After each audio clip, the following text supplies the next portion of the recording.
I like to start with a short note on judgment, because recently a number of people have taken historical quotes about not judging out of context by using them to pander to rebellious acts and by promoting indiscriminate tolerance.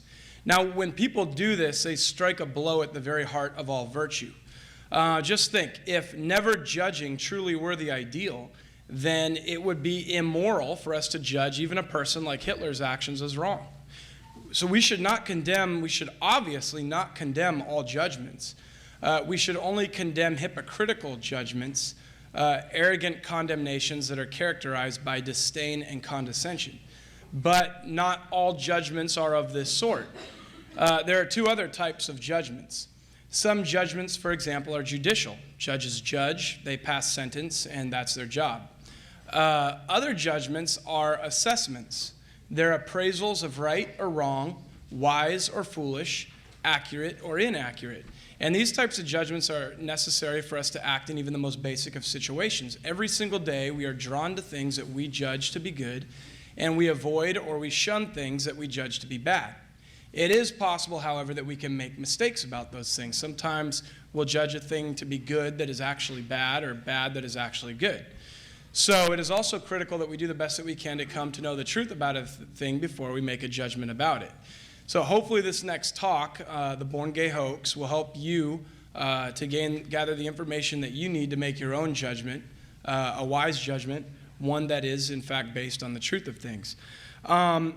So really briefly, I'm going to go into, very, very briefly, the nature of the way human sexuality has been conceptualized throughout history, the origin of the gay identity, the method by which it was brought to America from Germany, how it grew up in America, and resulted in what we're now dealing with today.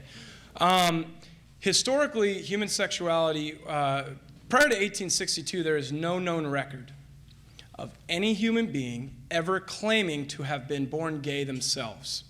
There were a couple of theories during, like, for example, Aristophanes from Plato's Republic, who postulated that human beings were initially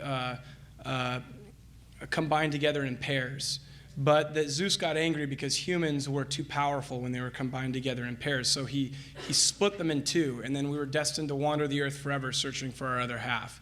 And in some cases, he basically mentioned that there were two males that were joined together and that they were cut in half. But this was one guy during the high noon of sodomy and pederastia who came up with this. There were a couple others who were biological determinists and materialists that came up with similar theories, throughout history. But really, there is no word in Chinese, in African, in Hebrew, in any language throughout history, in Roman, in any language, in Latin, that is comparable to the modern terms gay or homosexual. There is no word throughout all of history that is comparable to this sort of notion of a fixed gay identity. This is a new concept, and so where did it come from? In 1862, a man by the name of Karl Henrik Ulrichs came up with the notion, and Ulrichs is sort of known as the grandfather of the world gay rights movement. He was an author, an activist, a lawyer, and a known pedophile. He himself was molested at the age of 14 by his male riding instructor, a man who was about 30 years old. And observers familiar with the high correlation between early sexual abuse and adult same-sex attraction might conclude that this early experience of Ulrichs led him to his later same-sex attraction. Later in life, in an effort to repeal paragraph 175 of the German Penal Code, which criminalized sodomy, Ulrichs began to spread a theory which defined persons experiencing same-sex attraction as members of a third gender.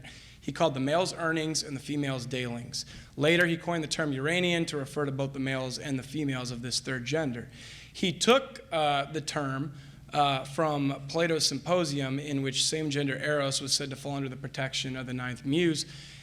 Plato, however, in his The Laws, rebuked sodomy and even came up with a method by which to stamp out the unnatural vice in any civilization. Anyway, although Ulrichs was ultimately unsuccessful in using this strategy to repeal anti-sodomy laws in the late 19th century in Germany, his efforts were influential nevertheless, as evidenced by the swell of political activism and public sympathy for Uranians during this time. It was amidst this changing political climate that a German-Hungarian writer by the name of Karoli Maria Kurtbeny, his actual name is Karoli Maria Benkert, he was writing under the pseudonym Kurtbeny, coined the term homosexual in an open letter to the Prussian Prime Minister of Justice in 1869. And it was during this time that, they began to be seen in Germany as a people group rather than a sometime behavior. Prior to this, men and women who engaged in same-gender sexual acts were known as sodomites, pederasts, or Nebenschänder, literally boy ravishers. But Ulrichs and Kurtbeny understood that public opposition to sodomy did in fact spring from people's understanding of it as an unnatural act, so an irrational act. And so they sought to change the connotations that were inextricably linked to terms like sodomite or boy ravisher. And their coining of new terms was successful over the course of time. Social critic Mark Stein describes how the coining of terms by activists has played a central role in the movement to normalize same-gender sexual activity by subtly influencing public opinion via the lexicon. Historically, Stein explains, moral concern for sexual activity between two persons of the same gender was identified as sodomy, an act. One can either think of sodomy as acceptable or unacceptable, but either way, it's an act that someone chooses. Then Stein explains that in the late 19th century, the act was redescribed as a condition of certain persons and was termed homosexuality. And then, only a few decades ago, homosexuality was upgraded again, this time referring to a person's very identity, so that now we identify people as being gay or straight or somewhere in between.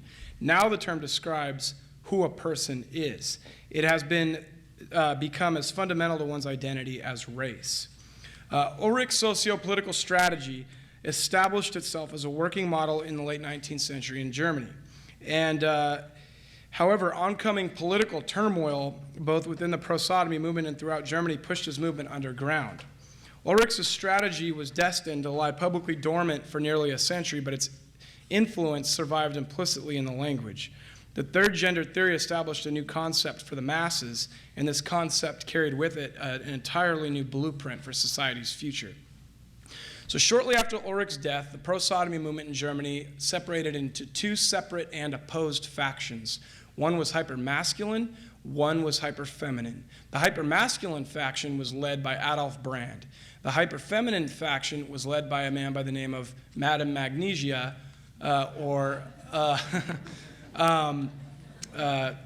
his name isn't coming to me, Magnus Hirschfeld. And Magnus Hirschfeld founded the Institute for Sex Research in Germany, the predecessor to Alfred Kinsey's Institute for Sex Research in America. But Magnus Hirschfeld had fundraising problems in his institute. He treated all sorts of sexual disorders and things like that at his institute, but they had fundraising problems, so they kept blackmailing members of the military. And they basically would say, you give us money or we're going to release your sexual histories, and especially if they're homosexual histories. And so some members of the military at one point burned down his Institute for Sex Research. But Adolf Brand published, the hyper-masculine faction of the pro-sodomy movement in Germany became the most powerful force in Germany. And Adolf Brand published the first pro-sodomy magazine in Germany called Der Eugene, the Special. In 1903, Brand was briefly jailed as a child pornographer for including pictures of nude boys in his magazine. Nevertheless, Der Eugene remained a publication until 1931, peaking at over 150,000 subscriptions. The first pro-sodomy organization in the United States was an American chapter of the Society for Human Rights that was originally based in Germany. And it was founded by a man by the name of Henry Gerber. Henry Gerber was a German-American who traveled to Germany during World War I, got involved with the Society for Human Rights in Germany, and came back to America and molested a guy named Champ Simmons, who then molested another kid named Harry Hay, Henry Hay, and Harry Hay became the founder of the first national pro-sodomy movement in America called the Mattachine Society. And it was by way of the Mattachine Society that the pro-sodomy movement grew to adulthood in America. So now, Gerber got in all kinds of trouble for what he did. One example was in 1925, his organization, Society for Human Rights in America, collapsed when Henry Gerber, Vice President Al Menninger, and another member were arrested on charges of sexually abusing a boy. All three were turned in by Menninger's wife. The Chicago Examiner ran the story, quote, "Strange sex cult exposed," and spoke of strange doings in Menninger's apartment. Menninger confessed, but Gerber claimed that the incident was a setup and called their arrest shades of the Holy Inquisition. So because they were arrested for molesting a boy, they were the victims of shades of the Holy Inquisition. So give me a break. So anyway, at the age of 14, Henry Hay, like Karl Heinrich Ulrichs, was sexually abused by an older man, about 25 years old. Later in life, Hay defined himself as a neo-pagan. Hay, the founder of the Mattachine Society, a neo-pagan, and participated in the occultic rituals at the Los Angeles Lodge of the Order of the Eastern Temple, Aleister Crowley's notoriously anti-Christian spiritual group. Hay also provided musical accompaniment to ceremonies performed by lesbian high priestesses, and he founded a New Age group called Radical Fairies, which met in an ashram in the high desert of Arizona to offer invocations to pagan spirits. Hay also believed that pederasty, man-boy sex, to be an essential part of the pro-sodomy movement in America, and openly endorsed the North American Man-Boy Love Association. Hay was Karl Heinrich Ulrich's counterpart in America. Both men launched enduring social movements in their respective cultures. The avowed purpose of each was to undermine the Judeo-Christian moral consensus in respect to acts of sodomy, and both had been sexually abused at a young age. Unlike Ulrichs, however, Hay became increasingly militant as time went on, until in the 80s he participated in California's notoriously violent ACT UP AIDS Coalition to Unleash Power demonstrations. And though Hay was in his 70s, wasn't linked to the property damage associated with ACT UP, his presence validated the terrorist tactics of the group. As Henry Hay's Mattachine Society grew, they spawned large-scale social activism that soon outgrew its founders' expectations and control. Hay's highly motivated activists operated in groups designed like communist cells. Hay was a Communist Party leader for 18 years, and his pro-sodomy groups operated like communist cells, in that each was a secret fraternity, and they were separated so that no one group could ever know who all the other members were. Slowly at first, from innumerable obscure sources came theories, public statements, and actions in support of the social acceptance of homosexuality. And as the power of the pro-sodomy political lobby grew, so did the ugliness of its demands and its methods. Alfred Kinsey, during the same time, came out with his studies, and his studies, along with Evelyn Hooker's, were the studies used to have homosexuality removed as a psychological disorder in the Diagnostic and Statistical Manual for Mental Disorders. Evelyn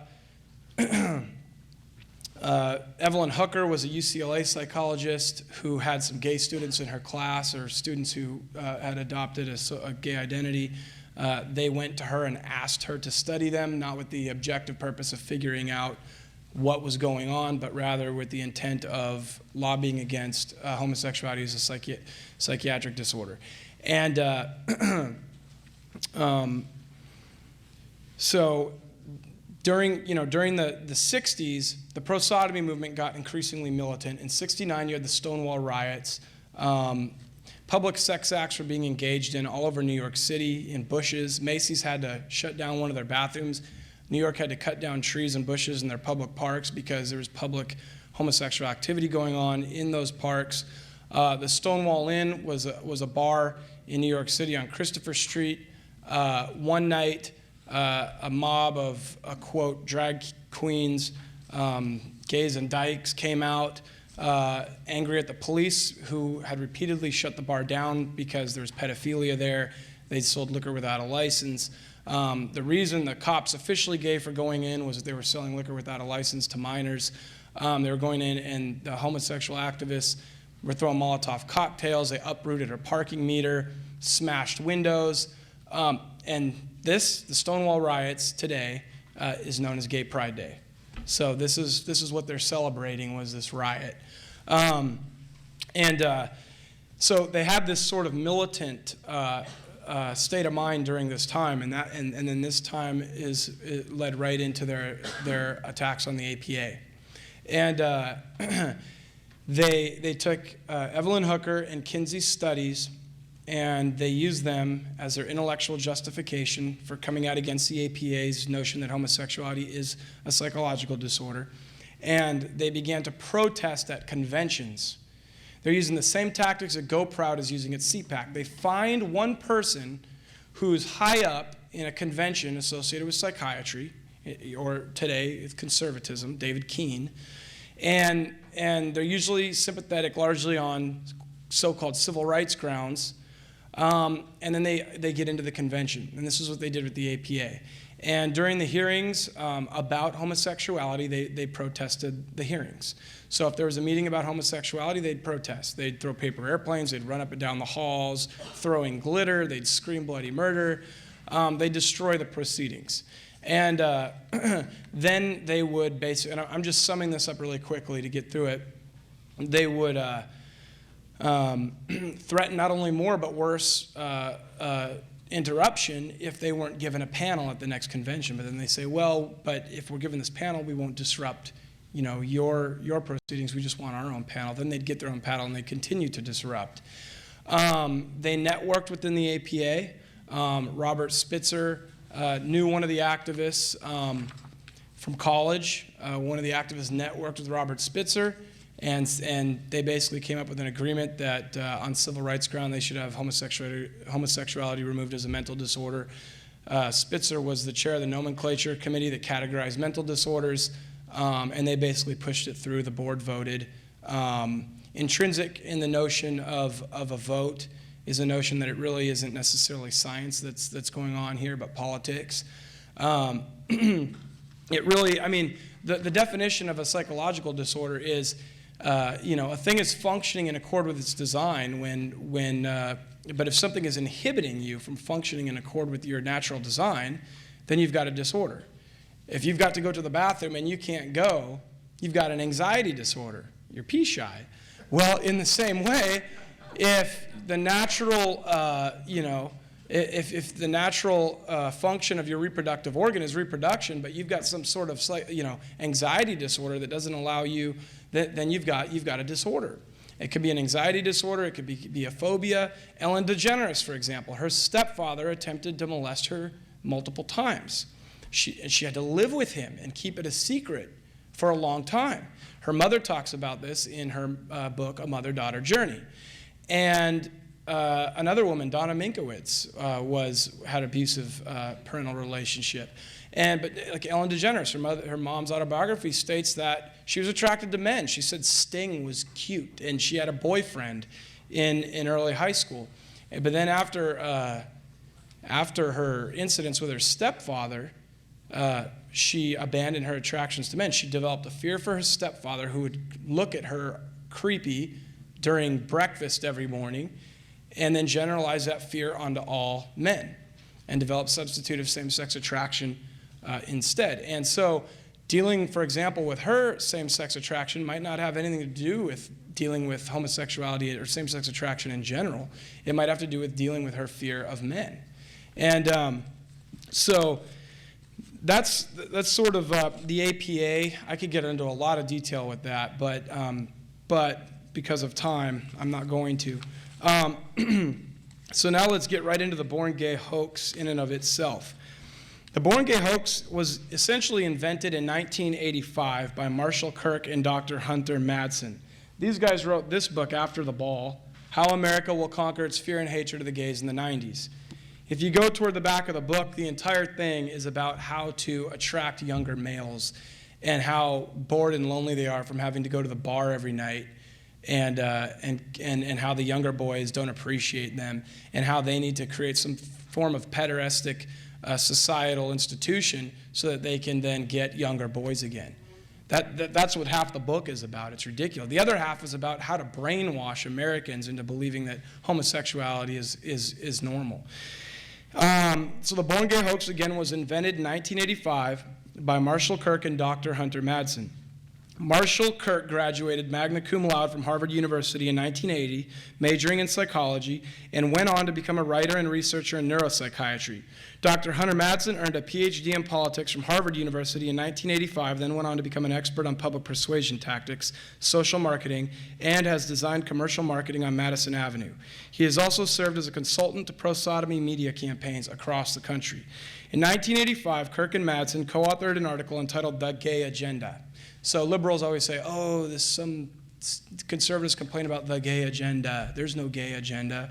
Well, there actually is a gay agenda, and there's an article that's called The Gay Agenda, and it was published in a magazine called Christopher Street. The article, in short, emphasizes the strategic importance of shifting the central issue in the debate over homosexuality away from sodomy and toward a psychosexual pseudo-identity called gay, thus forcing opponents of sodomy into a position where they would be seen as attacking the civil rights of gay people rather than a specific antisocial behavior. Now, initially, there wasn't any enthusiasm for the gay agenda among most pro-sodomy activists because they were very nearly anarchists.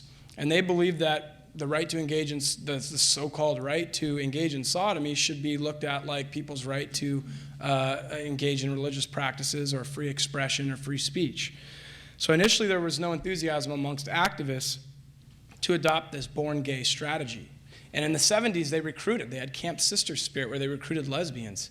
Today, you've got people that enter into the pornography industry that are paid a lot of money to engage in homosexual acts. So there's, monetary-based homosexuality. You've got people in prisons that do it to exert power over another. So there's, hyper-masculine, based, prison homosexual. You have women, there's a huge percentage of women that engage in lesbian acts when they're in prison. There are girls that engage in these behaviors at parties because they want to be popular and they see that it gets them attention if they engage in these behaviors at parties. So there's all these just social reasons why people engage in these behaviors that the pro-sodomy movement completely ignores. And there was no enthusiasm for insinuating that they were born gay at first. But that all changed in 1986 when the pro-sodomy movement lost Bowers v. Hardwick, the United States Supreme Court case which upheld the rights of individual states to criminalize sodomy. The loss was devastating. Now, it should be noted that Barbara Giddings, a pro-sodomy activist in the 70s, noted that 3 people groups had their hands on the gay movement, or the pro-sodomy movement. And those 3 people groups were the psychiatrists, the law, and Christianity or religion, and organized religion. And she said that all 3 would have to be confronted, but that the psychiatrists would have to be confronted first because they essentially rendered anything they said about themselves as, disordered. It's like, you're considered to have a mental disorder. Nobody's going to believe what you have to say, so therefore the psychiatrists have to come first. Second had to come the law, because it was illegal for them to engage in their behavior or to promote their acts among the church when, in fact, their behavior is illegal. The law's a right-wrong message machine. It carries with it a social legitimizing force, especially among the youth. If it's legal, it's considered acceptable, kind of, normal. And if it's illegal, in many cases, it's considered not normal.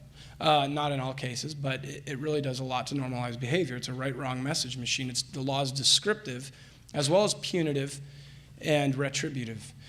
Now, in 86, so now they've confronted psychiatry, now they're confronting the law, next they're going to confront religion. But initially, so in 1986, the pro-sodomy movement lost Bowers v. Hardwick, the United States Supreme Court case, which upheld the rights of individual states to criminalize sodomy. The loss was devastating for them. So, desperate, angry, and galvanized, pro-sodomy activists learned that if they could make a compelling case that they were born gay, that they could become eligible for minority status as a suspect class under the 1964 Civil Rights Act. If minority status were granted, they believed that it could get the courts to overturn Bowers v. Hardwick, and thus legalizing sodomy. It should be noted, however, that the Civil Rights Act recognizes minority status only for those groups who, 1, have suffered a long history of discrimination, 2, are powerless to help themselves as a community, and 3, are born that way, or a protected class. Now, the legalization of sodomy by way of minority status is sort of the secret to understanding why the pro-sodomy movement adopted the strategy outlined in the gay agenda in the late 80s and began to promote the Ulrichian-type claim that people are born gay. Ulrich invented the notion that people are born gay to repeal paragraph 175 of the German Penal Code, which criminalized sodomy. Kirk and Madsen invented the born gay hoax in order to repeal or overturn Bowers v. Hardwick and decriminalize sodomy in America. Wasting little time, Kirk and Madsen writing under the pseudonym Erastes Pill. Anybody know what the word Erastes means? Erastes is a dominant male in a pederastic relationship from ancient Greece. So the pseudonym the guy writes under is a child molester pseudonym. Why would he do that? So, I mean, it only, hurts your own case when you take on the name with pride of that means child molester, Erastes. They published a follow-up to the gay agenda entitled The Overhauling of Straight America. This article, which appeared in the Pro-Sodomy Publication Guide in November of 1987, outlined a point-by-point strategy that could be used to convince straight America that men and women who develop same-sex attractions are born that way. In the following year, 1988, a war conference of 175 leading pro-sodomy activists representing organizations from every part of the U.S. convened in Warrenton, Virginia. The purpose of the conference, according to Kirk and Madsen, was to establish an official agenda for the newly conceived gay movement. At this war conference, pro-sodomy activists adopted the identity politics strategy outlined in the gay agenda and the overhauling of straight America, and the born gay hoax was initiated. In 1989, Kirk and Madsen expanded their article, The Overhauling of Straight America, into this book, After the Ball. In this deliberately deceitful agenda for America, Kirk and Madsen write that they intend to get tough on straights. They further write that it is time to learn from Madison Avenue and to roll out the big guns. We're talking about propaganda. Kirk and Madsen explain the central tenet of their strategy, quote, the public should be persuaded that gays are victims of circumstance, that they no more chose their orientation than they did, say, their height, skin color, talents, or other limitations. We argue for practical purposes that gays should be considered to have been born gay, even though sexual orientation for most seems to be a product of a complex interaction between predispositions and environmental factors during childhood and adolescence. So here Kirk and Madsen, they admit straight up that homosexuality is a product of a complex interaction between innate predispositions like temperament, etc., and environmental factors. Yet they urge readers to abandon the truth for practical purposes, i.e. furthering the gay agenda. The propagandists could not have been more clear about their plan to deceive Americans. The gay agenda, its cumulative post-luminaries, and efforts to employ the tactics outlined in these documents are what I refer to as the born gay hoax. The following excerpts from this book, After the Ball, will exemplify the manipulative tactics Kirk and Madsen entice pro-sodomy activists to employ. Quote, the first order of business is desensitization of the American Republic concerning gays. To desensitize a public is to help it view homosexuality with indifference instead of with keen emotion. Ideally, we would have the straight register differences in sexual preferences the way they register differences in taste for ice cream. Another quote from After the Ball. The masses should not be shocked and repelled by premature exposure to homosexual behavior itself. The imagery of sex should be downplayed. Quote, they must be cast as victims in need of protection so that straights will be inclined by reflex to assume the role of protector. Quote, make use of symbols which reduce the mainstream sense of threat, which lower its guard. Quote, replace the mainstream self-righteous pride about its homophobia with shame and guilt. Quote, talk about gays and gayness as loudly and often as possible. The principle behind this advice is simple. Almost all behavior begins to look normal if you are exposed to enough of it at close quarters and among your acquaintances. Unfortunately, this social learning principle has proven itself time and time again throughout history as various inhumane and outrageous behaviors have become commonplace and ordinary. The authors continue, constant talk builds the impression that public opinion is at least divided. Madsen and Erastes explain their scheme in greater depth when they write, "Where we talk is important. The media, film, television are plainly the most powerful image makers in Western civilization. The average American household watches over 7 hours combined of TV daily. Those hours open up a gateway into the private world of straits through which a Trojan horse might be passed.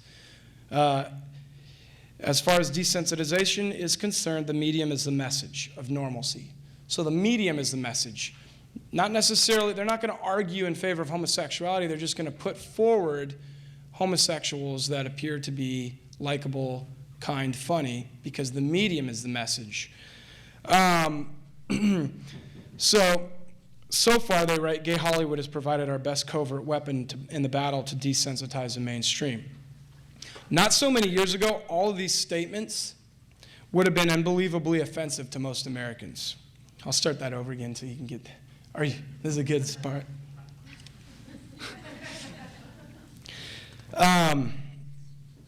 Actually, it might be the next one, but whatever. Not so many years ago, all of these statements would have been unbelievably offensive to most Americans. Even if they contain no reference to homosexuality, precisely because they all advocate coercive tampering with people's most private domain, their thoughts, opinions, and beliefs. Kirk and Madsen call it transforming the social values of straight America. Let's look at the mechanics of their strategy for transforming society into what they feel would be a more acceptable form some more. They write, would a desensitizing campaign of open and sustained talk about gay issues reach every rabid opponent of homosexuality? Of course not, they write. And now this is where they talk about attacking the church. While public opinion is one primary source of mainstream values, religious authority is the other. When conservative churches condemn gays, there are only two things we can do to confound the, quote, homophobia of true believers. First, we can use talk, the homophobia of true believers. The leaders of the gay movement acknowledge that homosexuality is not biblical by calling, true believers homophobes. You're a homophobe for being Christian. Firstly, right, we can use talk to muddy the moral waters. This means publicizing support for gays by moderate churches, raising theological objections of our own about